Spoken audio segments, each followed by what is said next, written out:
1971 Volkswagen T2 bay window camper. This is a 1600cc model. As you can see, if you've looked through the photos, it does need a little bit of work, but it does run, it does drive, and it does seem to be relatively complete.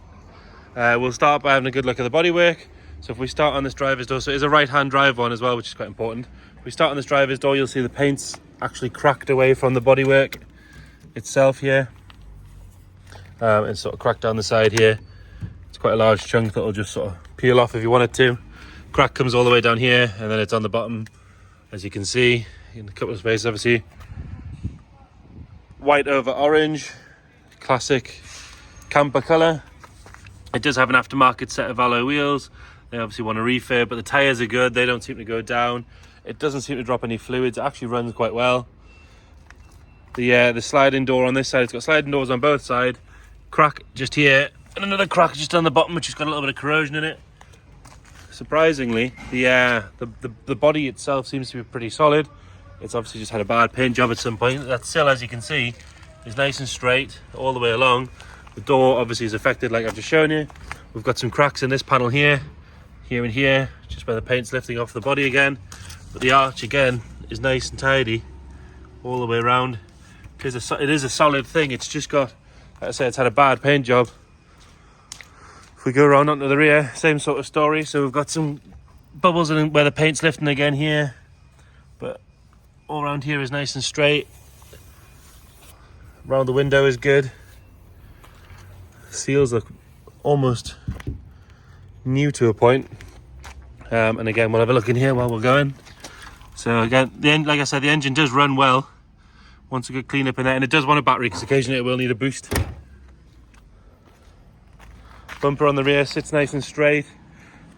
If we have a look on the roof, it is filthy dirty, but the gutters are solid. There's no sign of any corrosion. It's got this roof rack on, which is sort of falling apart a little bit once taken off. It does have the rag top on the 3/4. We haven't tried rolling that back. It looks like it hasn't been touched in a long time. I don't want to take that back and then it start leaking water, because at the minute it's nice and watertight. A couple of little chips on this corner here. But actually, if you look down the side, it is pretty straight. Things like this seam have no sign of any corrosion at all. It's the first place they normally go, in this arch. All nice and clean. But again, this sliding door, cracks in the paint.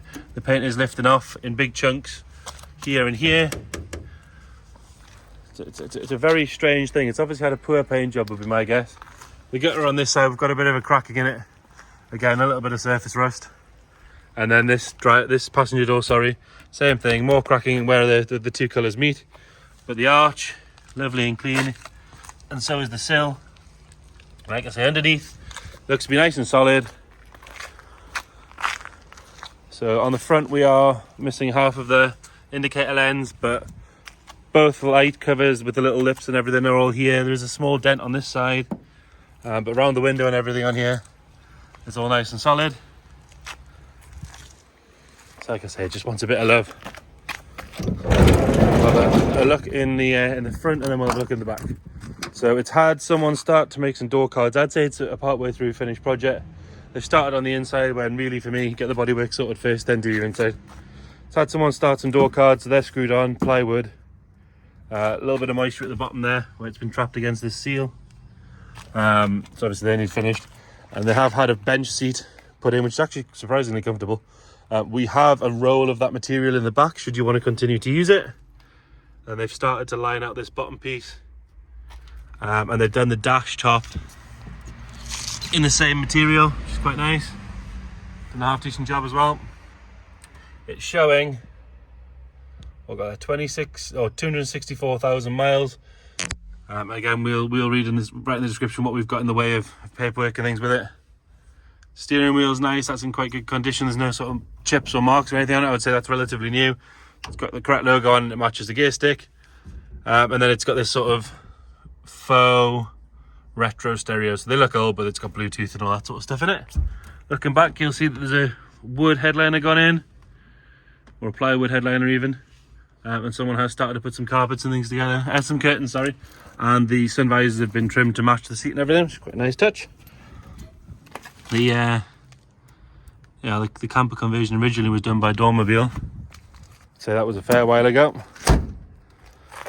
And then in here, we've got this sort of wooden panelled bulkhead, which has been painted in some sort of seaside-y style, which is, you either love it or you hate it.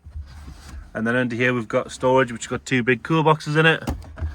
Now they have put a sort of pebble floor down, but they have only done it to there. They've done it on this side and that side. About 20 minutes with a chisel to pull that straight up, I would think. And they have started to do it on this piece, which was good, I presume was going to become the bed area.